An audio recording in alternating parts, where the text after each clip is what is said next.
So I'd like to start off today by echoing a common observation that many of us have either experienced or thought to ourselves. And that's the thought that bad things happen. So during the course of a normal lifespan, we all encounter difficulty, whether it's mourning the loss of a loved one, enduring events of violence, as well as life-threatening events. These events can be deeply distressing and even debilitating. And when we think of trauma, we think of, repercussions that span many, many years afterwards. So before we begin today, I'd like to do a thought exercise with you and ask you to think about a time in your life that was a very difficult event.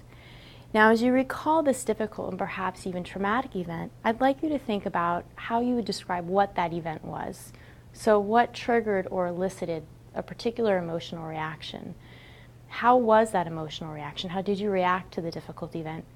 How was that feeling in your body? And how long did it last for? So I'd like you to take a moment and think about it. You can pause the video. And when you're done thinking about it and recalling it as vividly as possible, I'd like you to resume the video.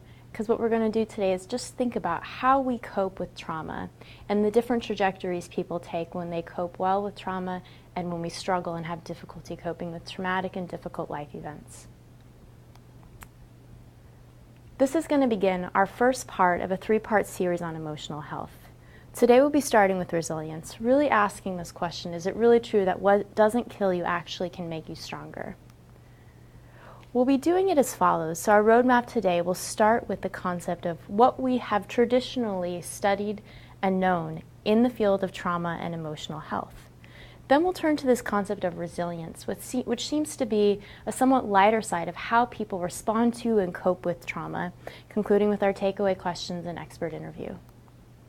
So let's begin with trauma and how it relates to our emotional health.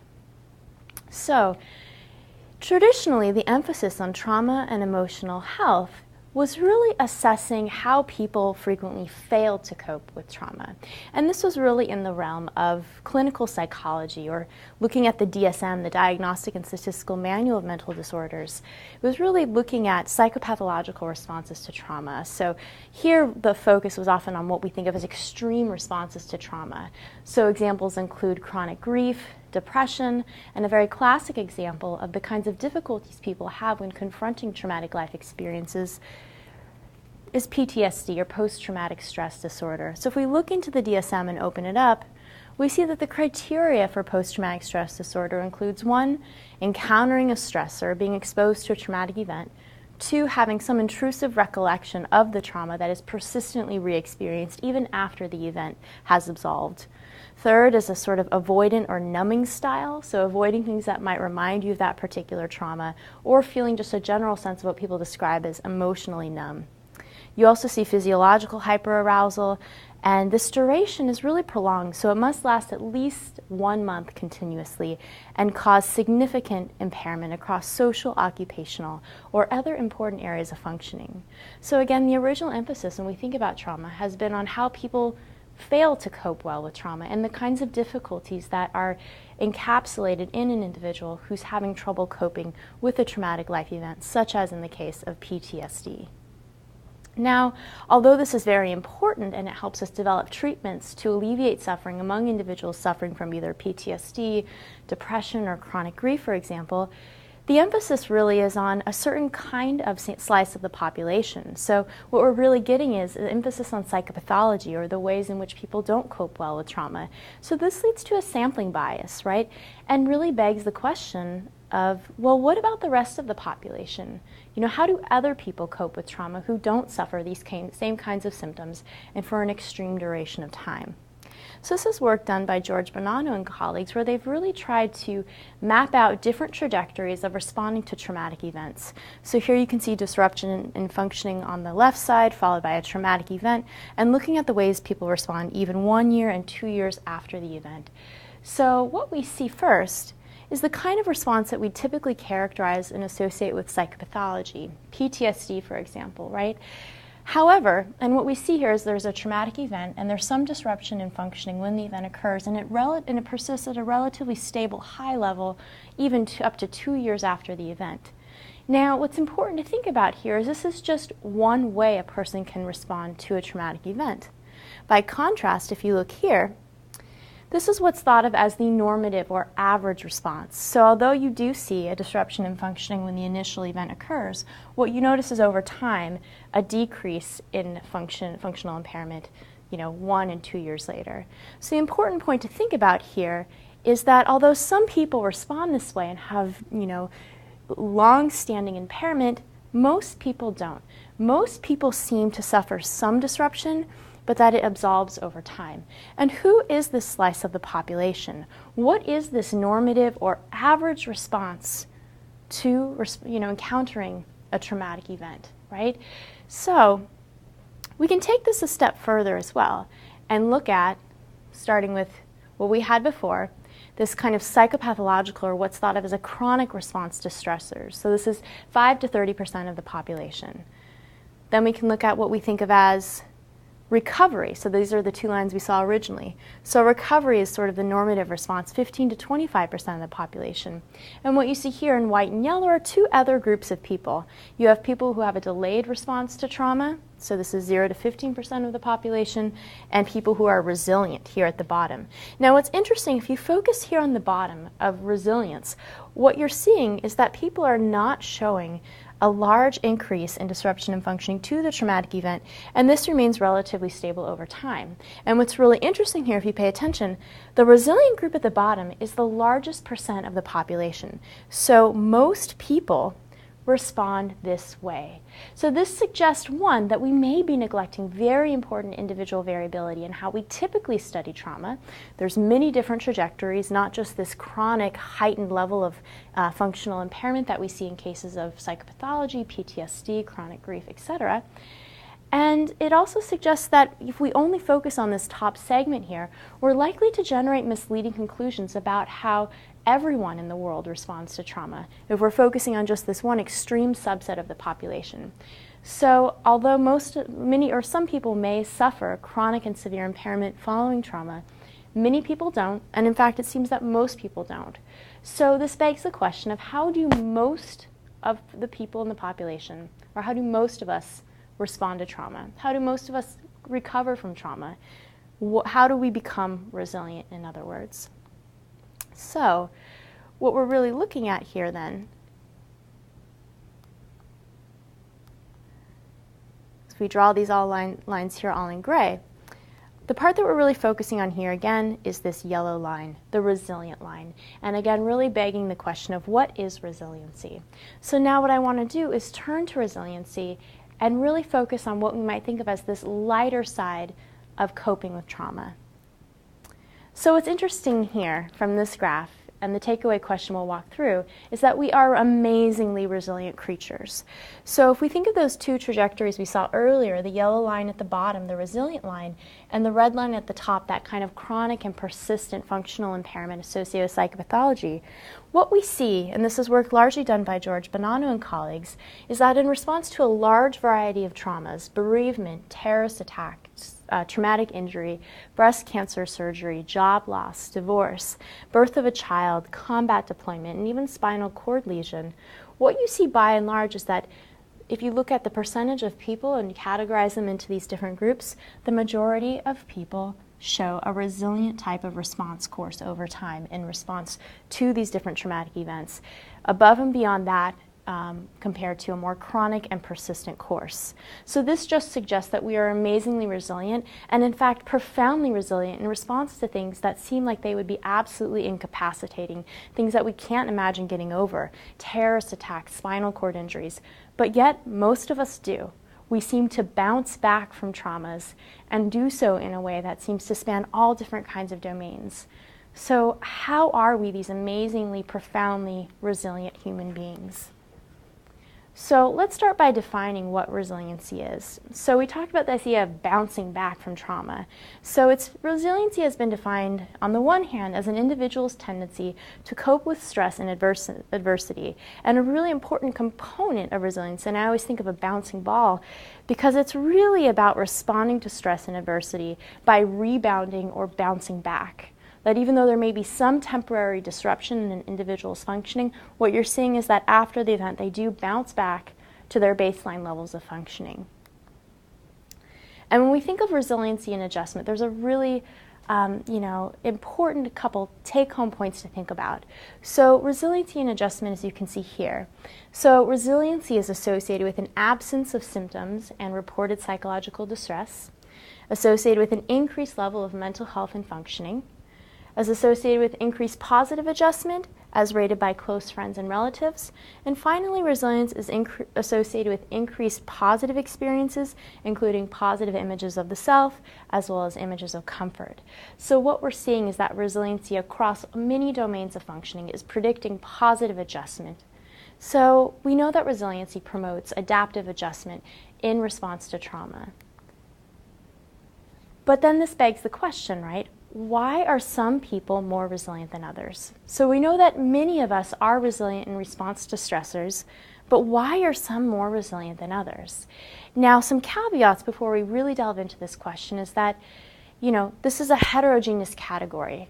We're talking about different people with different experiences and different backgrounds, and there's likely many different routes to the same end. So many different ways in which someone can be resilient or become resilient.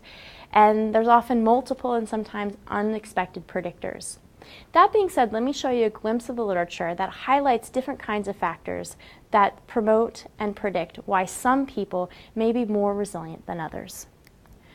So, if we look at factors that are related to pre-event, so these are individual difference factors before the trauma has occurred that predict increased resiliency when the trauma unfolds.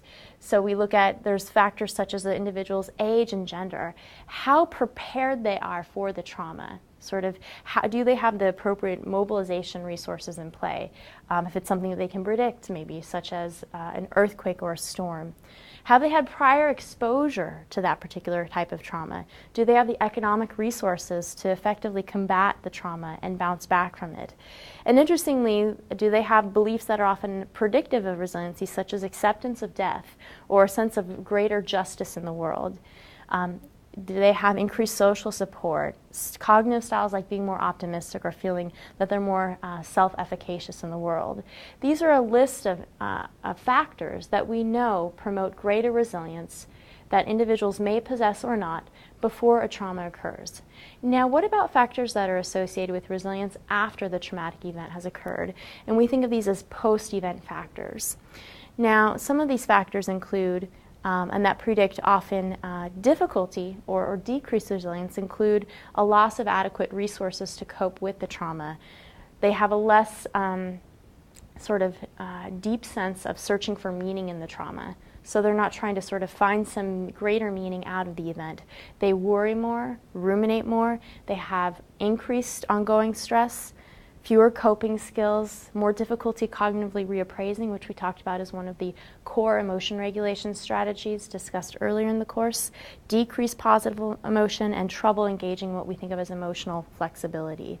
So a decreased level of all of these factors here would predict worse resiliency, whereas a higher degree of reappraisal, coping, positive emotional flexibility would predict increased resilience after the traumatic event has occurred. What are some features that help answer this question too, as to why are some individuals more resilient than others? Well, there's been work by George Bonanno and colleagues that have talked about this idea of having a flexible use of regulatory strategies and behaviors. And he talks about three central components that help predict resiliency. So one of them he calls context sensitivity, the second is repertoire, and the third is the use of feedback from others. Now I'm going to go through the first two here and really flesh out what he's talking about when he says that an important feature of resiliency is having context sensitivity as well as a repertoire. So let's think about context sensitivity. So what George Bonanno is talking about here when he defines context sensitivity is this idea of really trying to match your regulatory behavior to the situational demand. So that may be reappraising when the time is right, or suppressing your outward displays of emotion if that's what the situation calls for. So what he's really trying to talk about, and I think about this as sort of puzzle pieces fitting together, is really fitting the kinds of behaviors, the kinds of emotions, the kinds of regulatory strategies you use to that particular context. So really kind of fine-tuning and honing, or having your responses be sensitive to whatever the situational demands or whatever the context calls for. So this is what he talks about when he talks about context sensitivity. What we see interestingly is individuals who report increased depression, both chronically and following traumatic life events, don't have context-sensitive responses. They seem to show the same rigid pattern of emotional responses regardless of the event in front of them, regardless of the environmental situation. So really being flexible, really trying to fit and hone your emotional behaviors to the environment is one of the most central factors, George Bonanno would argue, that helps promote resiliency. The other one is this notion of repertoire, right? So here he talks about the idea of a toolbox, right? So you want to have not just one kind of response or one kind of strategy that you use every time you encounter a trauma, right? So he says you want to have a wide toolbox of possible regulatory behaviors and strategies. And he would say in this toolbox that no one tool is going to fit every situation. That is, not all strategies to cope with trauma are either inherently good or bad. So earlier on in the course, we talked about suppression as an emotion regulation strategy that's associated with inhibiting outward displays of emotion in the face. And we talked about this in light of James Gross's work, finding that people who tend to use suppression on a regular basis tend to be associated with greater negative affect, lower positive affect, and overall lower well-being. What one caveat in this research is that it may suggest that suppression's all bad, that it's always a maladaptive type of regulatory behavior. Well, George Bonanno's work has actually suggested that suppression is not always bad, right? And it's more about when you exhibit suppression that suggests whether or not it's going to ultimately be in your favor to suppress your expressions or not. So he would say that really the expression of suppression, so to speak, in other words, whether you're going to inhibit your emotions, suppress them, or let them out and express them, is not as important as whether or not you have, he would say in quotes, the ability to flexibly enhance or suppress emotional expression in accord with the situational demands. So he would say that what this really requires here is a repertoire that consists of what he calls expressive flexibility, as well as positive emotion signaling, and I'll walk through each of these right now.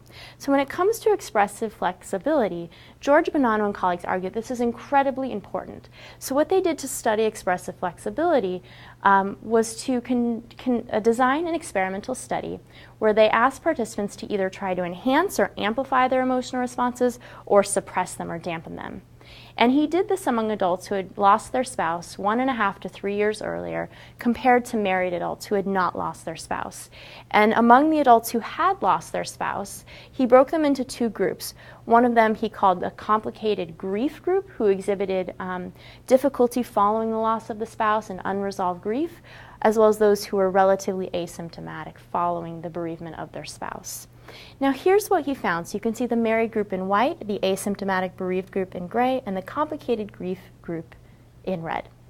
So what he found is that bereaved adults who were suffering from complicated grief exhibited a decreased ability to enhance their emotions. So you can see the red bar on the left is lower than the gray and white bar compared to the other two groups.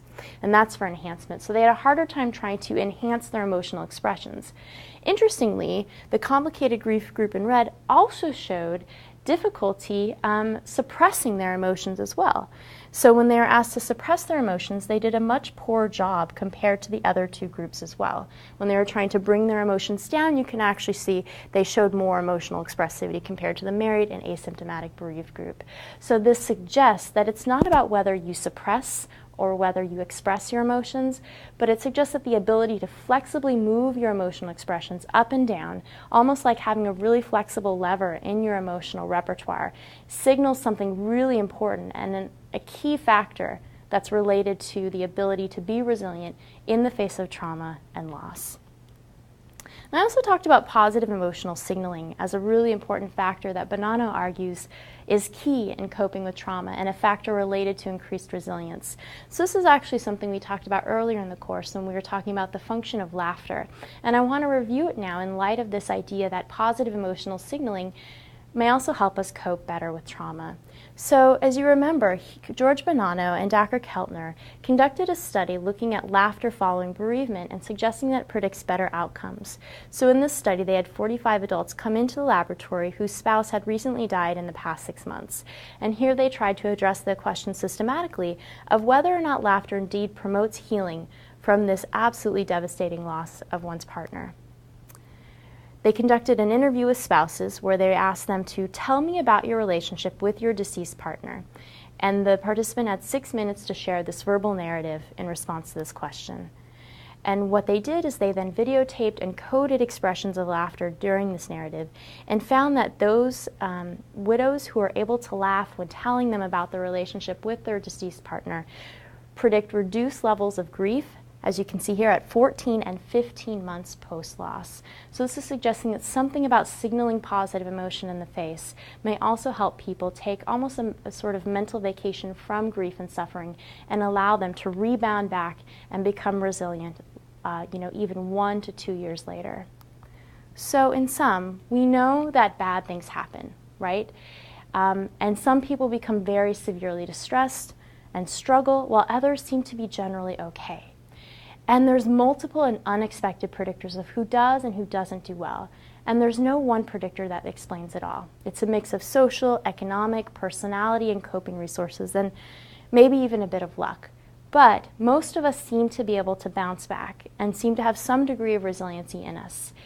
And what's really important when we think about the study of human emotion is that what predicts who and who are not resilient seems to relate to some key emotional factors. And this includes being flexible about our emotions when we experience them and when we express them, whether we increase or decrease them, as well as having the ability to signal positive emotions to others in the face of trauma and in resolving trauma and coping with it in the aftermath.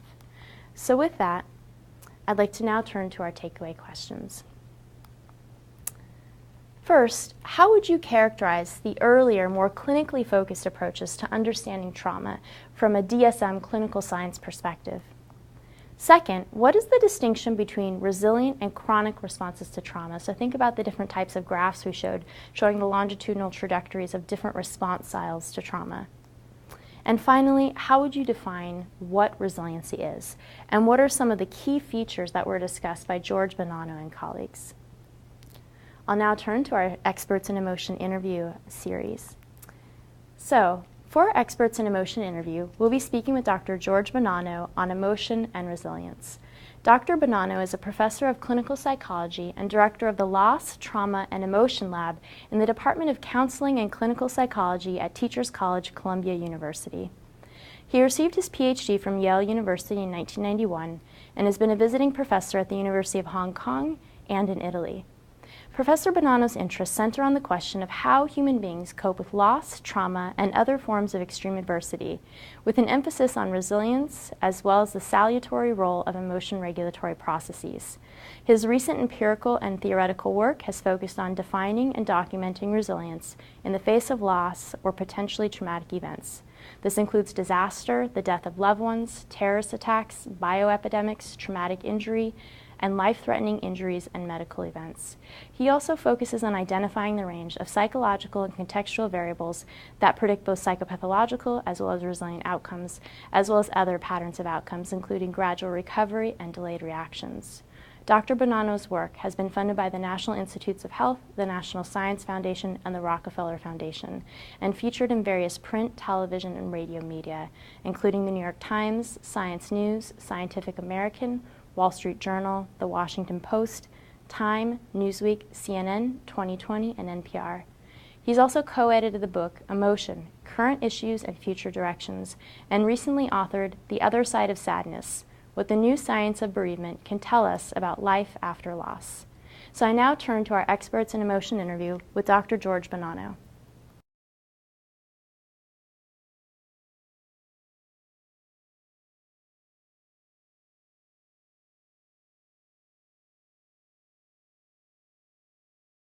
possible, I'd like you to resume the video, because what we're going to do today is just think about how we cope with trauma and the different trajectories people take when they cope well with trauma and when we struggle and have difficulty coping with traumatic and difficult life events.